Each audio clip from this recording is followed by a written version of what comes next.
klima ay isa sa malalang problema na may epekto sa buong mundo. Isa sa pinakamalaking bunga nito ay ang pagdami at paglakas ng mga bagyo, gaya na lamang ng bagyong Christine at bagyong Pipito. Sa kasalukuyan, ang mga bagyo ay nagiging mas malakas, mas matindi, at mas madalas. Dahil na rin sa pagtaas ng temperatura ng dagat dulot ng global warming na kasalanan ng mga tao, ito ay mas nagiging sanhi ng mas malakas na hangin at mas matinding pag-ulan na siyang nagpapalakas ng bagyo. Dahil sa lokasyon ng Pilipinas sa typhoon belt ng Asia, madalas ito tayong tinatamaan ng bagyo. Sa bawat pagdating ng bagyo, maraming taong nawawalan ng tirahan, kabuhayan at pati na rin buhay.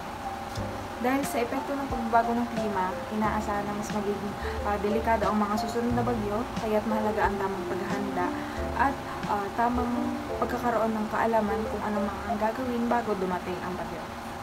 Ang pagpapalaganap ng kaalaman pati tungkol sa climate change at mga hakbang upang mabawasan ang carbon emissions ay critical upang mapababa ang epekto ng mga bagyo dulot ng pagbabago ng klima.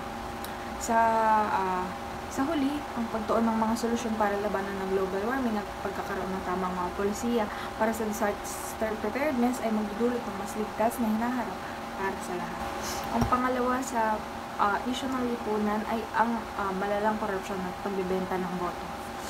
Ang malalang korupsyon at pagbebenta ng boto ay ilan sa mga pangunahing problema ng ating bansa lalo na tuwing malapit na ang halalan.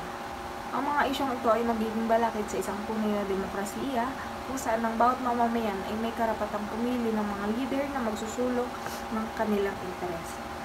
Sa halip na itaguhid ang mga karapat-dapat at tapat na kandidato, ang vote buying ay nagiging paraan ng pagpapalakas sa mga hindi nararapat na leader na makasarili.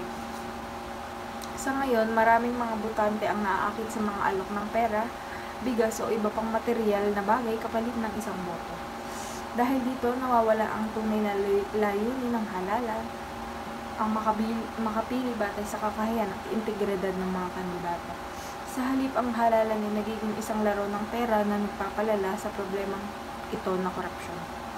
Upang malatas ang mga isyong ito, mahalaga ang pagpapalaganap ng tamang edukasyon at impormasyon upang maging mulat ang mga botante sa masamang epekto ng vote buying at kung paano ito pinapalala ang pagbabago. Dapat din magpatubad ng mahigpit na mga batas at parusa ang mga pamahalaan at mga ahensya laban sa mga nagsasagawa ng ganitong uri ng pandaraya sa halalan. Ang pagkakaroon ng tapat na lider at makatarungang sistema ay magbubukas ng mas magaan at mas maunlad na hinaharap para sa ating bansa.